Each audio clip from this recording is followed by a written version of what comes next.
దేవాదేవుడు గట్టిగా స్తుతులు స్తోత్రాలు చెల్లిస్తాను. Hallelujah, hallelujah. What a privilege and what a honour. ఇంత గొప్ప ధన్యత, ఎంత గొప్ప భాగ్యం ఉంది మనందరికీ. ఇంత గొప్ప దేవుడు ఆరాధించే భాగ్యాన్ని ఆయన మనకి ఇచ్చాడు. What else do we need for that? ఆయన ఆరాధించే ఆ భాగ్యం కన్నా మన బ్రతుకులకి ఏం కావాలి? ఈ లోకంలో ఉండే ఘనత, పేరు చిటికలో మాయమైపోతుంది మనం చేసే తప్పులు, పాపాల వల్ల, పొరపాట్ల వల్ల. కానీ ఆయన ప్రసన్నత ఒక్కసారి మనం అనుభవిస్తే ఎప్పటికీ ఆయన విడిచిపెట్టలేదు. దాన్ని బట్టి ఆయనకి ఎన్నో తెలియజేస్తున్నాను. మనకి అవకాశం ఇచ్చిన దైవజనులు పాస్టర్ శామ్యూల్ కర్రోజు గారికి, సుష్మిత కర్రోజు గారికి నేను ఎన్నో తెలియజేస్తున్నాను. కుటుంబం అంతటికీ కూడా నా ప్రత్యేక వందనాలు. అలాగే వర్షిప్ టీమ్కి, మిరకల్ ఫ్యామిలీ మెంబర్స్ మీ అందరికీ నా ప్రత్యేకమైన వందనాలు తెలియజేస్తున్నాను. నేను నా వాక్యంలో వెళ్ళబోయే ముందు నా గురించి నేను కొద్దిగా చెప్పాలి. బికాజ్ నేను ఎక్కడి నుంచి వచ్చానో నేను ఎప్పుడు మర్చిపోను. మరి నా చిన్నతనంలోనే దేవుడి సేవలో నన్ను దేవుడు వాడుకోవడం మొదలుపెట్టాడు. కానీ నాకు ఆ సేవ మీద ఆశ పుట్టింది. ఎందుకంటే చాలా సంవత్సరాల క్రితం మా తాతయ్య గారు దేవుళ్ళలోకి వచ్చి దేవుడు నమ్ముకొని ఆయన సేవ పల్లెటూరు నుండి కాకినాడ అనే ఊరికి వచ్చి ఆయన సేవ ప్రారంభించారు. మా తాతయ్య గారు, నాన్నమ్మ గారు చేసిన సేవ, వాళ్ళు చూపించిన మార్గమే ఈరోజు మా తండ్రి గారికి కానీ, మా కుటుంబీకులకు కానీ, మా సంస్థకు కానీ, మా పరిచర్లు కానీ ఒక మార్గం వాళ్ళు వేశారు. దాన్ని బట్టి ఎన్నో వందనాలు తెలియజేస్తున్నాను. మా నాన్నగారు రెడ్డి బిషప్ జ్యోతి కుమార్ గారు, అలాగే మా అమ్మగారు డాక్టర్ శాంతి, వాళ్ళిద్దరూ నాకు కానీ, మా అక్కకు కానీ, మా సంఘానికి కానీ, మా కుటుంబం అంతటికి వాళ్ళు చూపించిన మాదిరి, మమ్మల్ని పెంచిన విధానం, మమ్మల్ని దేవుని వాక్యంలోనే పెంచారు. ఆ విధంగా మమ్మల్ని నడవాలని చెప్పారు. ఎప్పుడు మాకు ఈ ప్లేస్లో నువ్వు ఉండాలి, ఆ ప్లేస్లో నువ్వు ఉండాలి, దేవుని సేవ చేయాలని ఎప్పుడు చెప్పాలి.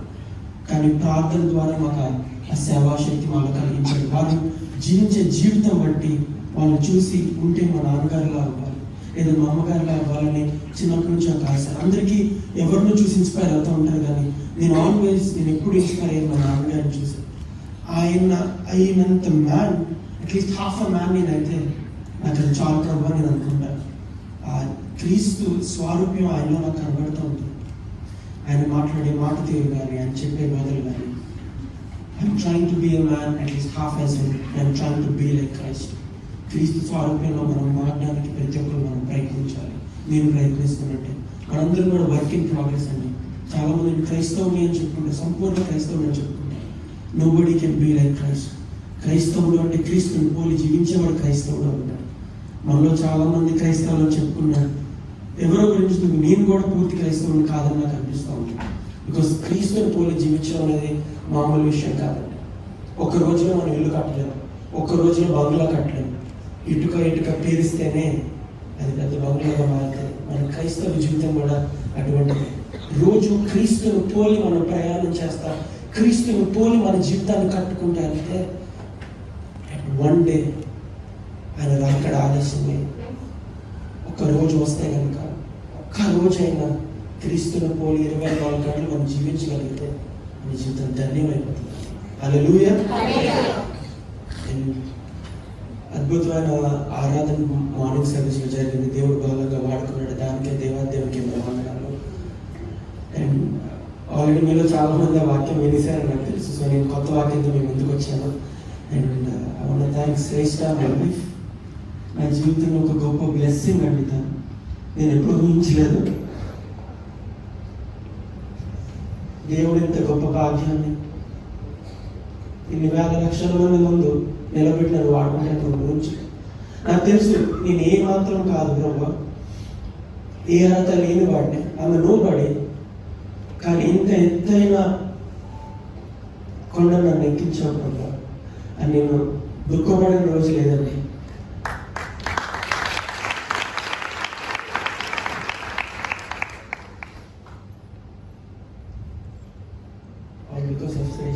Thank you. మీ దగ్గర బైబిల్ గ్రంథం ఉన్నట్లయితే యోహాను సువార్త 6వ అధ్యాయం 35వ వచనం ఒకసారి చదువుకోవచ్చు. John 6:35. Then Jesus declared, I am the bread of life. Whoever comes to me will never go hungry, and whoever believes in me will never be thirsty.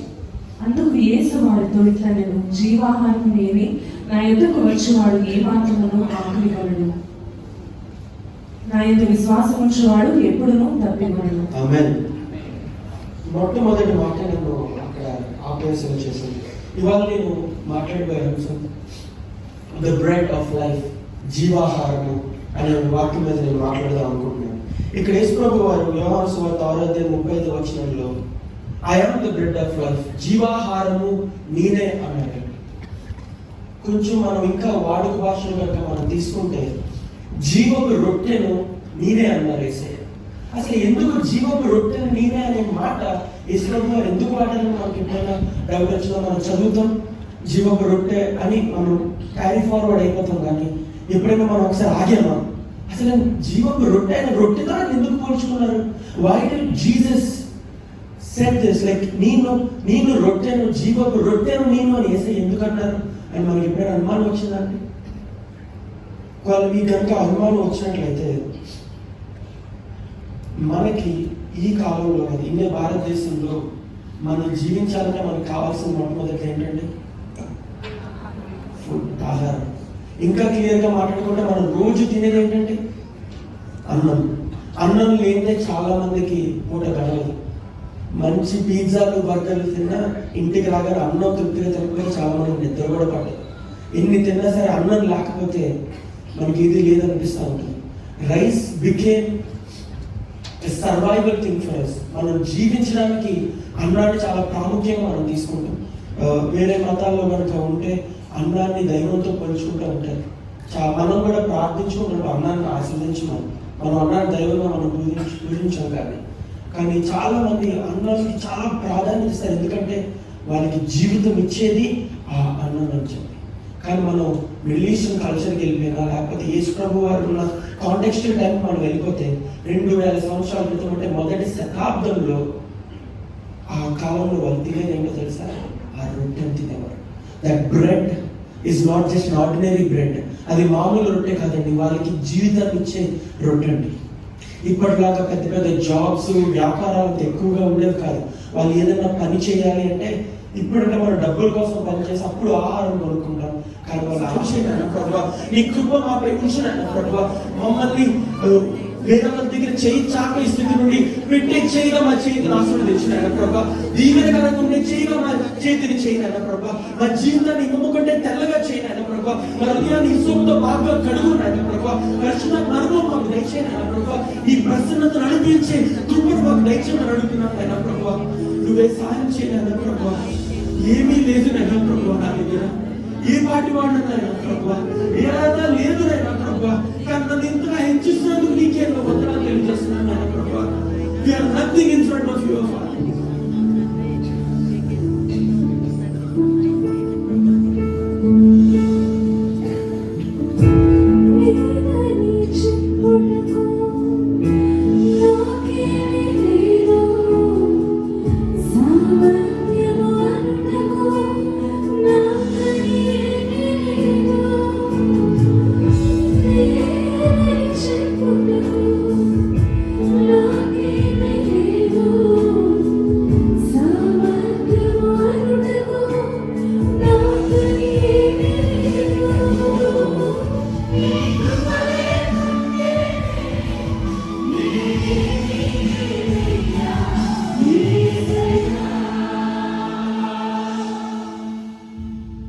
నీ కృప ఉంటే చాలు నాయన ప్రభా.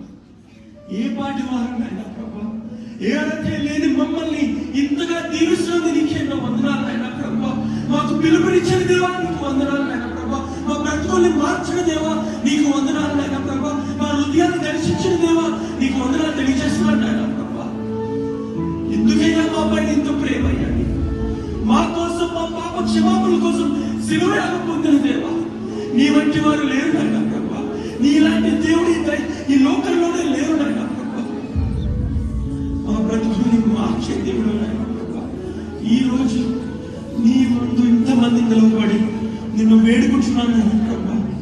మా బ్రతుకుల్ని మార్చు నాయన ప్రభా. ఈ హృదయ వేదనలో, బాధలో, ఇరుకులో ఉన్న ఎంతో మంది బిడ్డల్ని నువ్వు దర్శించు నాయన ప్రభా. ప్రతి ప్రార్థనకి జవాబును అనుగ్రహించిన ఆయన ప్రభా. అనారోగ్యంలో ఉన్న బిడ్డలకి స్వస్థత కలిగించిన ఆయన ప్రభా. ఇరుగుల ఇబ్బందులు ఉన్న బిడ్డలకి విజయాన్ని వాళ్ళపై ఉంచమని అడుగుతున్నాను ఆయన ప్రభా. ఎప్పుడు ఎన్నడూ ఓటములే చూస్తున్న బిడ్డలకి విజయం తప్ప వేరొకటి లేకుండా వారి జీవితంలో చేయమని అడుగుతున్నాను ఆయన ప్రభా. నీ కృప, నీ ప్రేమ, నీ కరుణ, నీ వాత్సల్యత మాపై ఉంచమని అడుగుతున్నాను ఆయన ప్రభా. నీ పరిశుద్ధాత్మను మాపై కుమ్మరించిన ఆయన ప్రభా. ఈ మందిరాన్ని ఎప్పుడు నీ ప్రసన్నతని పరిశుద్ధాత్మ విడిచిపెట్టకుండా చేయను ఆయన ప్రభా. జీవితాన్ని మార్చే పరిచయం ఆయన ప్రభా. ఈ పరిచయాన్ని 100ంతలుగా 1000ంతలుగా 100ంతలుగా ఆశీర్వదించమని అడుగుతున్నాను ఆయన ప్రభా.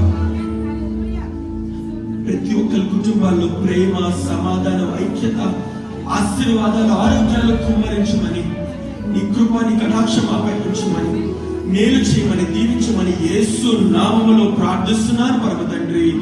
ఆమేన్, ఆమేన్. హల్లెలూయా. సంతోషంగా ఉన్న ఒకసారి ప్రభువుకి చెప్పండి. హల్లెలూయా, హల్లెలూయా, హల్లెలూయా. దేవుడు మిమ్మల్ని, మీ కుటుంబాలను, మీ పరిచయాన్ని బహుగా దీవించి ఆశీర్వదించును గాక. ఆమేన్. అందరికీ నా వందనాలు.